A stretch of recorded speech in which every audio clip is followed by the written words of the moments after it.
السلام عليكم حبايب قلبي، شلونكم؟ شو اخباركم؟ مشتاق لكم حيل. الله شاهد، اعذروني لان ظروف الله شاهد، يعني فاتحه وطلبه وتوني سويت عمليه. فاقول على هذا اللي استوى مصطفى الحجي يقول لي كل خرا بالتعليق.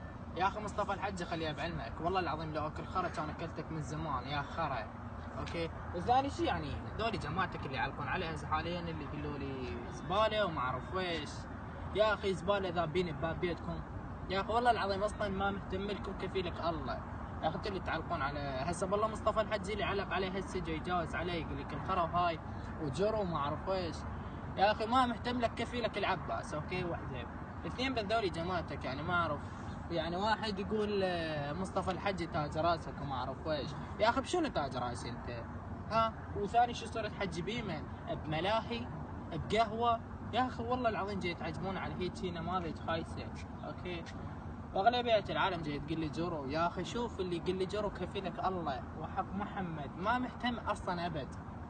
ما مهتم لكم شلع كفيلكم الله، ولا ببالي اصلا. جاي يشوف تعليقات، حتى بتعليقات جاي يشوفون اجاوب عليكم، ما اجاوب اصلا، ما مهتم لكم.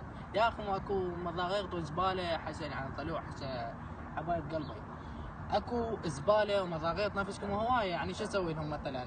يا اخي والله العظيم لا تتعبون نفسكم ولا تعلقون ولا حد يظل يتشفص، فدوا روحكم. اوكي يابا والله ما اهتم لكم، وتحياتي لكم. واذوني هسه عندي فاتحه الله شاهد، يعني بعد هيك اسبوع تقريبا وتطلع الاربعينيه، فان شاء الله ورا الاربعينيه انزل فيديوهات جديد. بس والله العظيم ما فارق لك مصطفى الحجي، خليها بعلمك. وثاني شيء اذا تريد تعلق علق يعني شيء بخير، مو تقول لي اكل خرا جرو.